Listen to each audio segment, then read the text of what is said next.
Hey everyone, and welcome to Read This Now, the weekly webcast where Brad Gustafson and I share two books that we love and we think you should read when, Brad? You got to read them right now, people. Don't delay. Right Jen and now. I only recommend the good stuff. We do. We make it a policy to only recommend great books. Hey, Brad, speaking of like recommendations like that, are there people in your life? I know the answer to this question, but I know for me, there are people in my life when they tell me to read a book, I have to move it to the top of Mm-hmm, my mm-hmm, pile. Do you have folks mm-hmm. like that too? I do, but also it's not reserved. That moving to the top of the stack isn't just reserved for those people. I think a lot of it has to do with the passion and actually book talking, which is why I think we do this. So if Yeah. someone convincingly really just is like, "You've got to read this," I'm like, "Whoa, Yeah. whoa, whoa, okay." Yeah, exactly.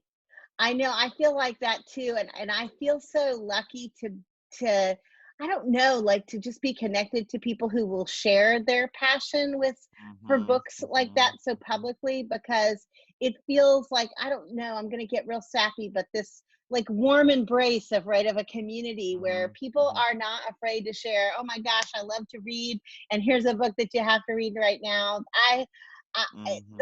Having too many books to read is such a great problem to have. And also on a really personal level, or staying on a personal level, like I get having someone I'm verklempt, I think that's the word. That's right.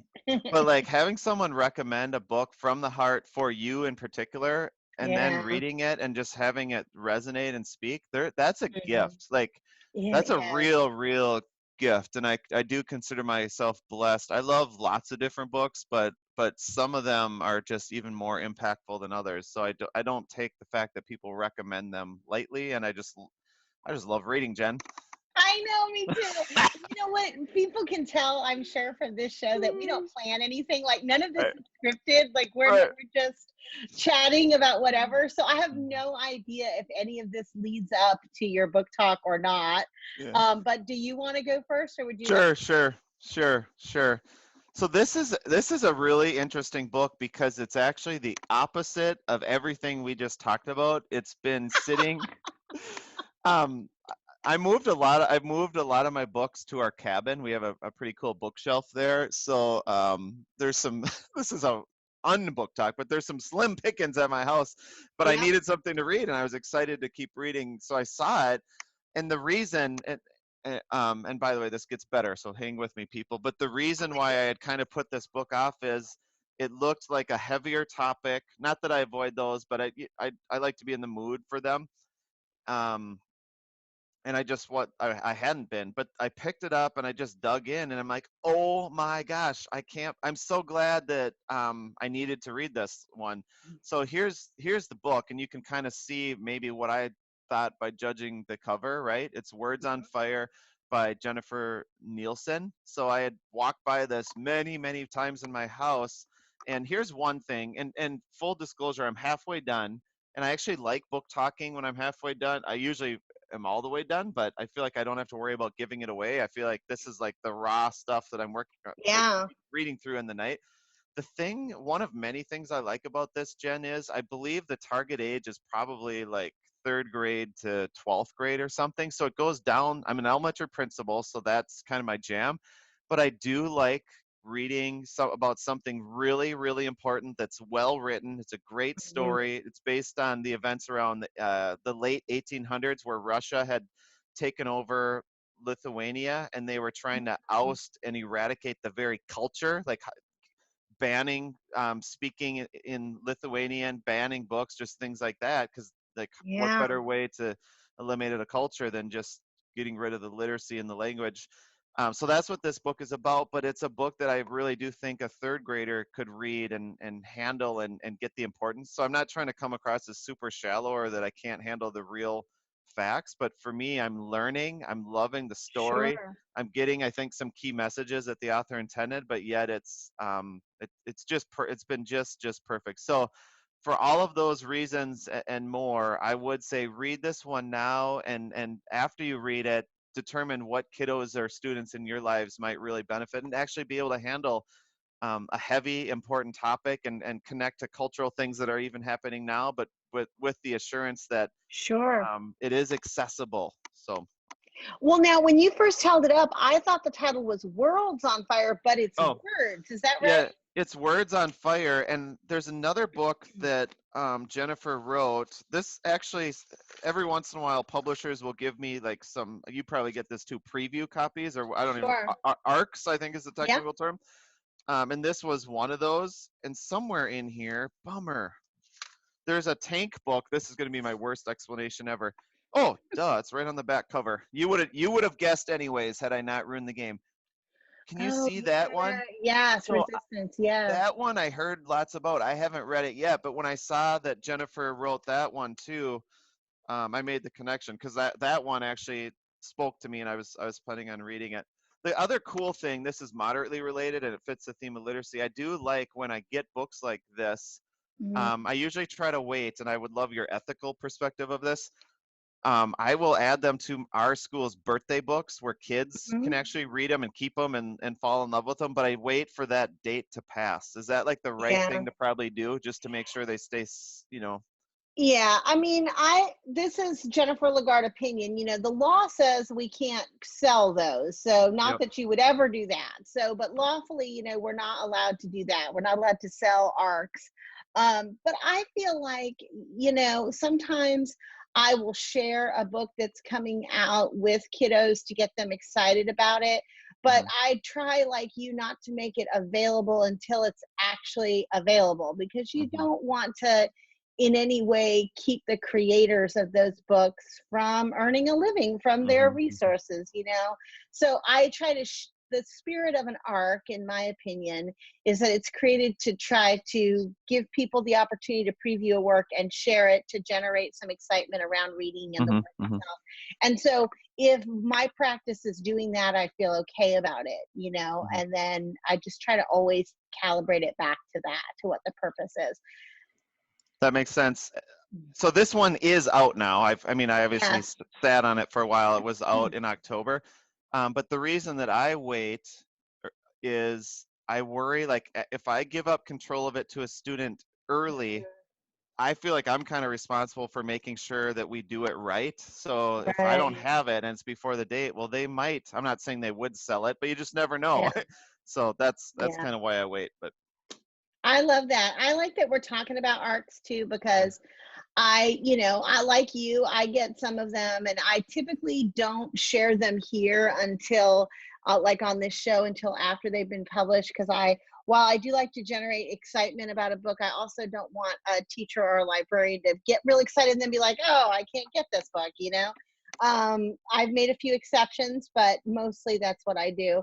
yeah, But same here in arcs are that. a funny thing. Yeah. So I So enjoyed the new show name would be Read This Later if all we did were Right, art, right? exactly. And I can barely like keep up with what's available now. Like as a teacher, I think, how am I supposed to keep up with what's getting published, 3 months from now or whatever? So I don't know. That's just my thing. Other people do it differently, and that's fine too. I think the most important thing is just that we're sharing about books and Mhm. the passion for reading. I think that's the most important part of it. We all choose how we want to do that. But Yep. All it's right, funny, Jen, my I can hardly wait. This drum roll is for you. Okay, yay. Well, our book talks have something in common this week, in so much as I have had the book that I'm going to share today for a long time too. And just for whatever reason, no particular reason, other things just kept getting moved to the top of the pile. That was it. No real good reason for it. And then a friend recommended, somebody said to me, gosh, you really have to read that book. I can't believe you haven't read it. You will love it, etc. And so I took it out last night, and I can tell you that's the mark of, to me, a really incredible book, if I don't want to stop reading it and I finish it in one night, Hmm. because Yep. I'm a pretty slow reader.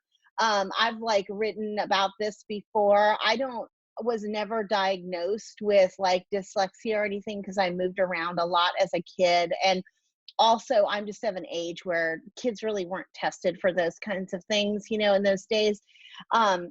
but I do find myself like mixing up words, reading paragraphs and feeling like I haven't understood and having to go back. And so I find that as a reader, I have to take breaks and I have to reread things, and I'm just slower at it than I think a lot of readers or even a lot of people would guess, because I share so many books. And so this book, which I would recommend for like 4th and 5th grade up, was not only to me a very accessible read, but the story was so funny and fast paced that I just did not want to put it down. In fact, last night we were, this is such a crazy story, but where my husband and I are sitting downstairs and we have like this true crime TV show on the TV that's really serious and kind of depressing. And I'm over there with the book just cracking up as I'm reading it. And my husband's like, something doesn't fit here. But at any rate, the book is called The Best at It, and it's by Maulik Pancholy, who some people might recognize. I want to show the picture of the author because you might recognize him. He used to be on 30 Rock. I don't know if y'all can see that. Can you all see? There we go. Oh, yeah. So I knew him as an actor prior to this book, but he actually has got a really impressive resume. He's very accomplished in a number of fields. And he's written this sweet book for, I would say middle grades, like upper elementary, middle school readers, about this kid named Rahul, who is trying to figure out how to navigate middle school.